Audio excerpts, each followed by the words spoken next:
हाँ भाई,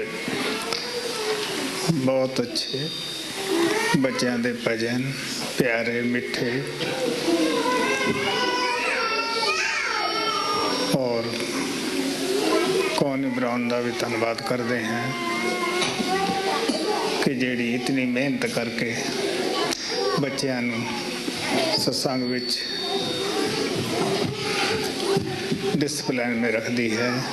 पहला उत्ते धुन ते बिठाती है। असी ये मेहनत उभारी हैं।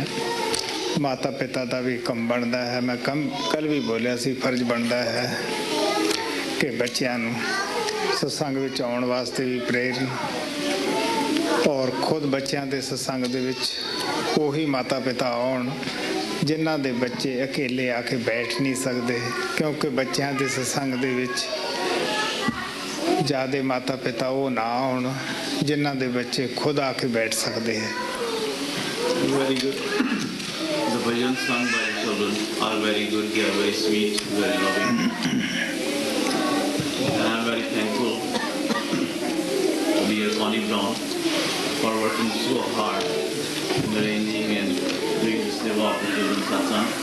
You know that before this, she makes the initiated children's participation, and then she arranges and she organizes the children's satsang. So I appreciate her hard work.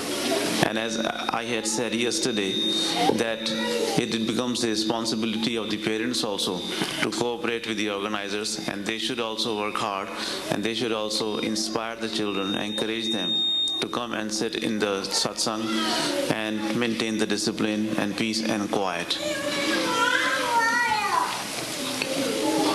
हाँ भाई, हुण तुहानू रसल परकिंस कहानी सुनाउणगे। Now Russell Perkins will tell you a story.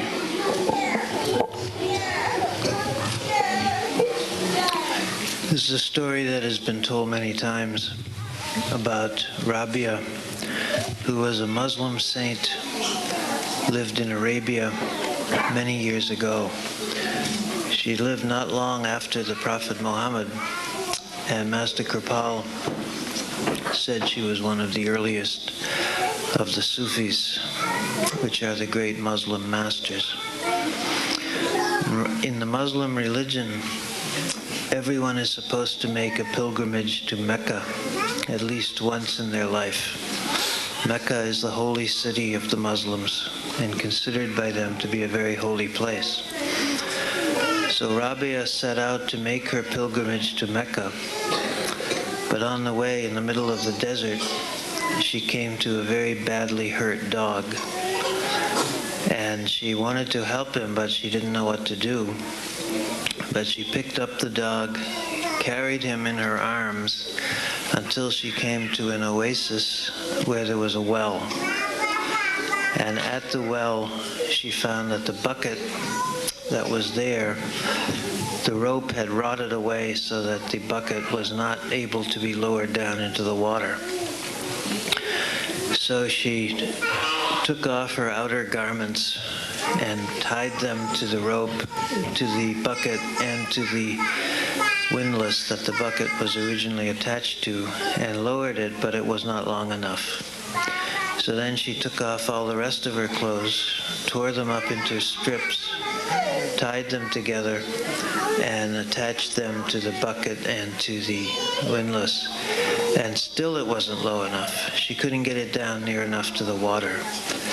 So then she cut her hair off, which had been uncut since birth, tied that to the rope that she had made, and now the bucket was able to reach the water.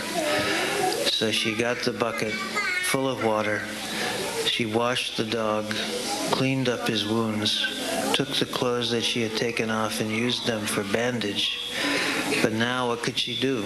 She was a mess. It was not possible for her to keep going to Mecca. So it is said that God spoke to her and said, I am very pleased with you. As far as I am concerned, you have made your pilgrimage. And then he brought Mecca to her in the middle of the desert. She didn't have to go anywhere. It came to her. And that is the story of Rabia and the dog and how God is pleased with when we see him in even the humblest of his creatures.